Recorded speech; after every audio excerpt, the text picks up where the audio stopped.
Have you ever wondered how something invisible, like your ego, can quietly dismantle the most important relationships in your life? Picture this. Two people who once were inseparable, now more distant than ever, not because they stopped caring, but because their egos began to define who they were. Psychology tells us that ego isn't just pride. It's a force that constantly shields us from vulnerability, yet, ironically, pushes us away from the very people we love. At its core, your ego is meant to filter your primal urges, your morals, and the demands of reality. Freud described it as the mediator between ID, superego, and the outside world. A healthy ego gives balance, but once it becomes inflated, it starts whispering that your perspective is the only valid one. When ego becomes defense, relationships become battlegrounds. Imagine you feel criticized, and instead of hearing feedback, you react. Suddenly you're defensive, dismissive, unable to look at the other side. That's the ego defending itself, often using defense mechanisms like projection, blaming your partner for your own insecurities, or seeing their flaws as magnified reflections of your own fears. This isn't just theory. People with inflated egos often struggle with empathy.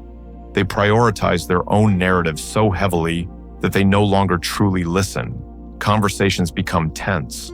Partners walk on eggshells. Communication dries up because one person always feels like they're being judged or dismissed. And here's the twist, that ego might be hiding fear. Fear of losing control, fear of feeling small, fear that admitting wrongdoing means erasing your worth.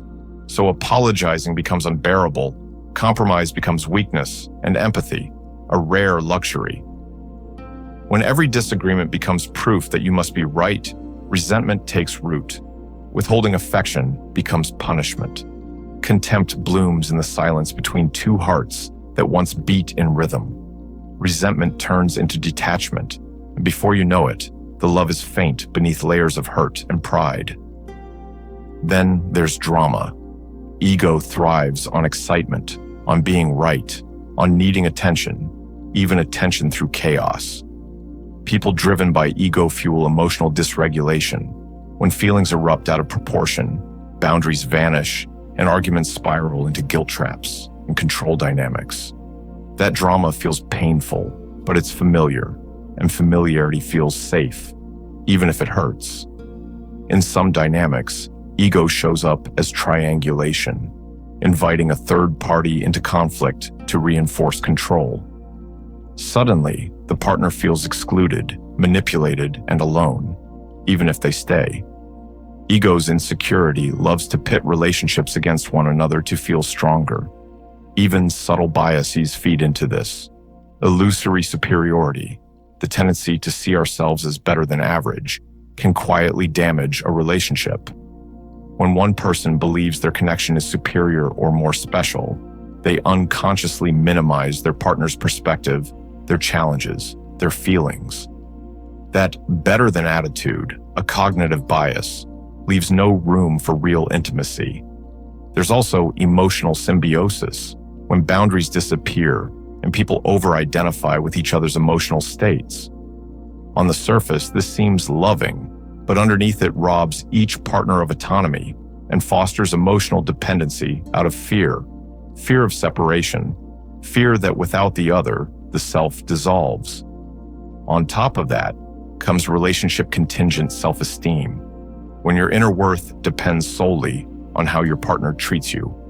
You start seeking reassurance constantly, and when that falters, jealousy creeps in. You cling, you question, you control, and the more you do, the more distant they become. All of these patterns, projection, emotional dysregulation, illusory superiority, codependence, stem from ego driving the show.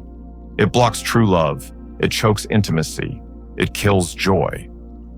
When ego rules, happiness fades, and relationships crumble under the weight of unacknowledged fear and unhealed wounds.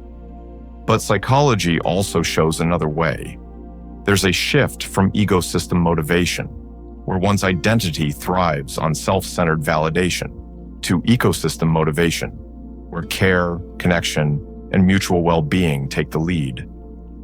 In this ecosystem, ego doesn't disappear. It becomes humble and open to growth. The transformation starts with awareness. Recognize when reactions are ego-driven. Notice when blame, silence, or defensiveness block connection. Slowly, consciously respond instead of react. Practice empathy, true listening, vulnerability, not because you must, but because it builds trust. Apologizing becomes a sign of strength. Admitting fault doesn't erase you, it humanizes you. Compromise becomes a bridge, not a surrender. Sharing feelings becomes intimacy, not weakness. Speaking your truth with kindness becomes a new normal. Therapeutic wisdom also encourages building emotional regulation skills, learning to stay present with discomfort rather than lashing out, naming the fear, the shame, the insecurity, and grounding yourself when that flood arises. That's how resentment dissolves. That's how emotional regulation builds connection, not distance. Some turn to practices like mindfulness, meditation, reflective journaling. Others seek couples therapy or individual therapy to uncover these ego-driven patterns.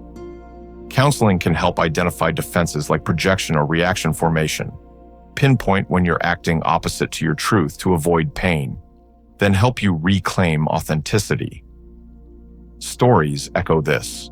People who began by choosing awareness over ego, who started catching their reactive selves in real time, who paused, breathed, stepped back from blame, and found space to reconnect.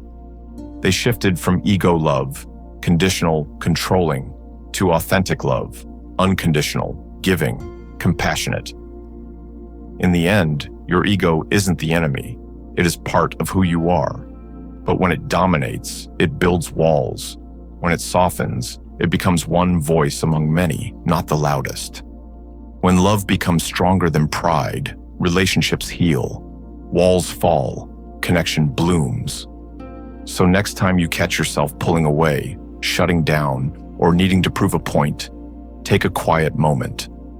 Ask yourself, not out of blame, but out of curiosity, is this my ego speaking, or my deeper self trying to protect something? Because sometimes ego steps in when we feel unsafe. But the truth is, connection often starts where ego softens. You don't have to get it perfect. No one does. But with a bit more awareness, a little more humility, and the willingness to listen, not just to your partner, but to yourself, you can begin to build something more real, more stable. Relationships don't fall apart overnight, and they don't heal overnight either. But small choices, like choosing understanding over control, compassion over defensiveness, presence over pride, they make all the difference. And maybe that's what love really is. Not losing yourself, but learning how to be with someone without needing to be right all the time. A space where both people can grow, not in spite of their egos, but by learning to live with them gently and honestly. That's where the real work begins, and where the real connection lives.